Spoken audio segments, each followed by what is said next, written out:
Hey, what's going on, guys? Welcome to 7 pretty unique Rocket League tips that you may have, probably more likely than other tips, not have heard before. Let's get into it. All right, guys, tip number 1 is going to be when you don't have a play going forward, it is perfectly okay to take the ball back to your end. Watch this play. Teammates are sort of on top of each other. Everybody's in the corner. I'm just trying to be a possible, I'm just trying to stay in position to either play third man or shoot a ball that shoots out to midfield. Okay, doesn't happen. A ball shoots out, and I now at this point have no play going forward. Sure, I could jump up and try to get a pinch on this ball or something, but I'm probably going to get 50-50'd, or I'm going to get 50-50 by my teammate, the opponent. It's a super risky play, and I'm last man, so it's really not a good play to try to go for this ball. So instead, what you can do is choose to just hold possession of the ball. Recognize there's no play going forward, and it's perfectly fine to take it back to your end, take it back to your corner, and reset out the other way. Now, I sort of messed up my possession here, right? This touch should have been up the wall, and I wouldn't have put it in such a sort of sketchy position, but my teammate did well to help me out. But the premise still stands, is when you don't have a good play going forward, it's perfectly okay to take it back over your boost, reset back out the other end. All right, the next tip I have for you guys is when you're third man on defense, when you're last man on defense, your goal should be to stall for time, to stall for your teammates to be able to get back on defense and support you, so that if you get beat on your challenge, you're not last back anymore, and it's not just an open net behind you. But pay attention here. Sternalime hits it to the backboard. I noticed they have somebody in position for a hard clear if he wants to hard clear it, so I can't push up any further. So I'm third man right now. PVC pushes to challenge Sybil, gets a really crazy 50-50. And I'm last man right now. See, I do a quick check to see how much time and space I have on this ball. I know I'm last man. So my goal here is to stall for time so that my teammates can get back and I'm not challenging a ball where if I get beat, then the net is open behind me. So the only time this is threatening is if somebody's shooting now. If somebody's literally touching the ball now, they can put it on target and score. Otherwise, I can block, or it's almost impossible for anybody to score this off of one touch in this position. So I know after I don't see anybody on the ball yet, I can wait this out. And by waiting it out, I'm giving my teammates behind me time to get back to support me on defense. So boom, they go for the ball. I didn't have to do anything because there was no threat. And at this point, I've bought enough time for my teammates behind me to have gotten back on defense. And now I can feel free to challenge the ball. Sternalime's behind me, PVC is behind me. Whereas if I challenged back here, missed the ball, got a bad touch, it shot off the sidewall and it came right back out. Sybil's there for the shot on the potentially open net before Sternalime would probably be able to get back and make the save. All right, here's a perfect example of what happens when you don't buy time. So teammates last here, just like I was earlier. He's got a little bit of time and space here. I'm in front of him. My other teammate is in front of him. What he should be doing here is waiting to challenge this ball as long as possible, or even get behind the ball as it bounces out here and carry it back all the way to our boost just to avoid getting challenged. He's last. He wants to avoid getting challenged or avoid giving away the ball until we're behind him to support him on defense. What does he do? He challenges instantly. Instead of buying time, he challenges instantly, gets demoed. It leaves a completely open net behind him, and they are able to score because he didn't buy time for us to get behind him and set up in a good defensive position. All right, tip number 3 is gonna be don't dive at a player that has the ball on their hood. And what I mean by that is you don't want to challenge a player and jump past them trying to dunk the ball out of their possession and they've got the ball in a flickable position, because it is so easy as somebody with the ball on your hood to outplay the first man challenging you. It is super easy to flick it over them, to drop it underneath them, to cut it to the left or right. You've got so many options to beat that first man that it's just a super low percentage chance that as the person challenging, you're going to beat the player with the ball on their hood already. So watch this play. Matt gets possession out of the ball, out of their corner. He gets it on his hood, and instead of diving at him to try to dunk him here, I'm just going to drive at his car so that if he doesn't flick, I bump him off of the ball. But if he does flick, I'm able to instantly turn and get back on defense and rotate out faster.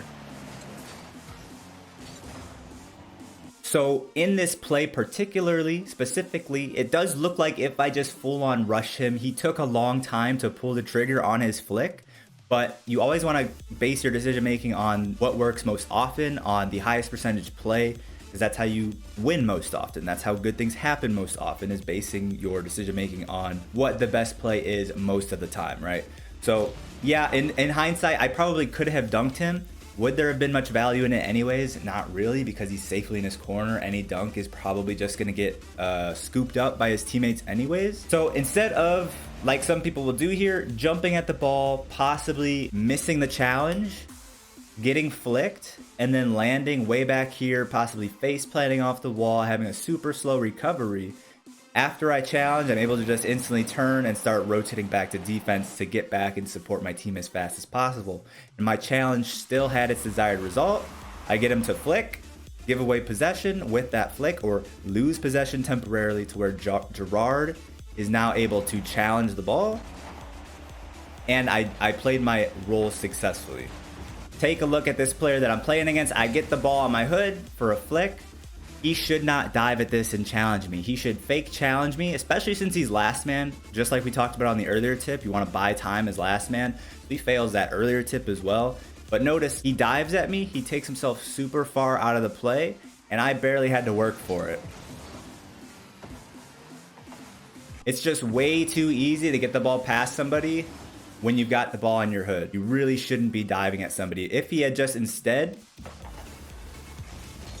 hypothetically, if he wasn't last man here, he could just drive at me, drive challenge, do one of these if I'm him, drive up to me, just go for the bump on me, and that will either force me to flick it, or I won't flick it. I'll maybe try to call his bluff that he's not actually challenging, and then I'll just get demoed or bumped off the ball. And then afterwards, he's instantly able to drive back, and he's not flying out of the play for an extra 5 seconds. Okay, moving on to tip number 4. Tip number 4 is do not drive laterally across the field to challenge a ball. Meaning, laterally, by laterally I mean in this direction. You should not go from one side of the field over to the other side of the field to challenge a ball most of the time. Obviously, everything is situational, but most of the time, that shouldn't be happening. If you take a look at this play, Kaz challenges the ball on the sidewall, gets the dunk. Gerard is leaving the ball for me. I'm pushing up for it, but watch Kaz. You see how Kaz is driving across the field, and I can just see him the entire way. I know he's going to get in the way, so I don't even attempt to go for the ball here.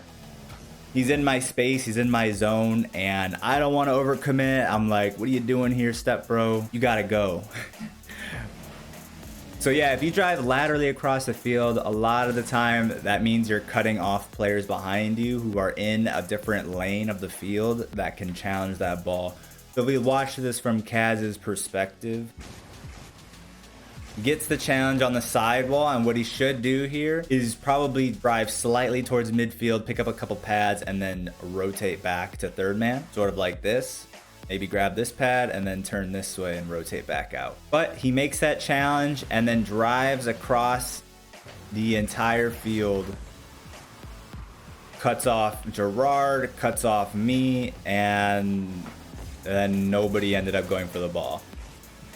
And that's usually what happens when you cut across the field. You're either cutting off your teammate and nobody's going to end up going for the ball, or both of you are going to end up going for the ball, and neither of those things are good. That's actually going to lead us straight into tip number 5, which is turn chat off. Just all of it. Just turn it all off. I know game chat's supposed to be like a fun way to just like have a laugh in game, but the way people use it to tilt people is just, it makes the game so much more enjoyable just to ignore it all and to have chat off. Because this is a situation here, you guys tell me what typically happens in this situation. You know what happened. Kaz, there's a high, I'm not calling out Kaz here specifically. I have no idea what they were saying. My chat is off in this clip and it was off during this game, but that's a situation where your teammate will be spamming, go for it, go for it, go for it, take the shot, take the shot, take the shot. Wow, wow, wow. People just who have no clue what they're doing or what they're talking about love to spam quick chat. I always say the person who spams the quick chats first, who starts talking crap first, is usually the one who's in the wrong. Turn chat off. People don't know what they're talking about. People who are really dumb like to spam quick chats. So just do yourself a favor, turn it off. Don't get tilted by it. Makes the game way more enjoyable. Okay, tip number 6 is if you are not last man, you need to challenge the ball. Don't wait to challenge the ball if you're first man. Watch this play. Boom. I'm last man, I need to buy time. Okay, I can't challenge yet. Can't challenge yet. Nobody's behind me. Nobody's behind me. Nobody's behind me. Boom, Kaz and Gerard are behind me. Now I'm first man. I need to challenge Aspen here. I no longer need to buy time, so I need to go force Aspen to play the ball past me. That is my goal here. I just did a video on the roles of players in 3v3. Highly recommend you check it out. Put a lot of time and effort into it. You will hear me talk about this. My job as first man is to force their first man, Aspen, to play the ball past me into the possession of my teammates behind me. So after I successfully bought time for my teammates to get behind me, I'm now first man. I'm not going to wait any longer to go challenge this. My goal is just to get Aspen to do exactly what he did here. He had to flip at that ball to get it past me. And going for this challenge, I know that. I know I'm not going to win this ball. My objective here is not to win this ball. It's just to force Aspen to give it away to the teammate behind me. If I don't challenge here, which you'll sometimes see people do, is take too long to challenge as first man and say I drive up and I defensively turn away, well then all of us are crammed right in front of our net. Nobody's thrown in a challenge yet. He doesn't have to play the ball away from himself. And he can make a play on net that's super threatening because it's so close to our net that if it's a shot on target or if it's a pass to midfield, we have very little room and time and space to close down the play before it's in the back of our net. So it's super important. If you're first man, you have people behind you. Don't hesitate to go throw in your challenge and force the opposing player to give it away to the people behind you, because the longer you wait and the closer you let them get to your net before challenging, the harder it's going to be to save that shot once it comes out. Okay, tip number 7 is going to be to make sure you're rotating away from the play after stealing your opponent's corner boost. This is a super common situation. Take a look at this play. So I hit a spicy pass to my teammate, and then I challenged the ball in front of the net. I'm now 0 boost. The logical thing, or the most obvious thing, or most common thing, is to take a peek over at that corner boost to my left, see if it's there, see if I can steal it, and then rotate out. So I get 100 boost. I boost starve my opponents a little bit. But the common mistake here is after stealing this boost, a lot of players will continue to rotate into the play. Notice Barry's touch moves the play towards this sidewall. So I don't want to make the mistake of driving down this sidewall on my rotation out, because the play is going to be coming in this direction. My teammate is properly positioned to have the next challenge coming from in front of the play, like so. So if I continue to drive into the play, rotate out along the sidewall, I'm actually going to be in my teammate's way. I could end up leaving my ball cam on, driving in this direction, not seeing my teammate, right? Ball cam's on, I think I'm out of the way, I'm moving, and then boom, just bump my teammate. Or I'm driving up the sidewall like this, and my teammate wants to come up the sidewall to have a good challenge, but I'm in his way, so he can't do so. So it's really important after you make the boost steal, you got to pay attention to which way the play is going. It's going in this direction, so to avoid rotating into the play, I'm actually going to rotate out the opposite direction. Move out towards midfield, get out of my teammate's way so that he can have the next play on the ball. Here's actually a perfect example of somebody stealing the boost and then rotating into the play and bumping me. So Saul Goodman is up there. He steals the opponent's corner boost. I'm coming in for my play on the ball, but he continues to rotate out towards the sidewall instead of cutting in towards midfield, so he avoids rotating into the play. And just like I was explaining, he ends up bumping me. Alright guys, that's going to be it for the tips video today. If you enjoyed it, do me a favor, leave a like on the video, subscribe if you're new to the channel, check out the rest of our educational content. That's what this channel is all about, making educational Rocket League content to make you guys better at the game. So that way when you're on my team, you're a good teammate and not a bad teammate. But for real, thank you guys for the support. See you in the next one. Peace out.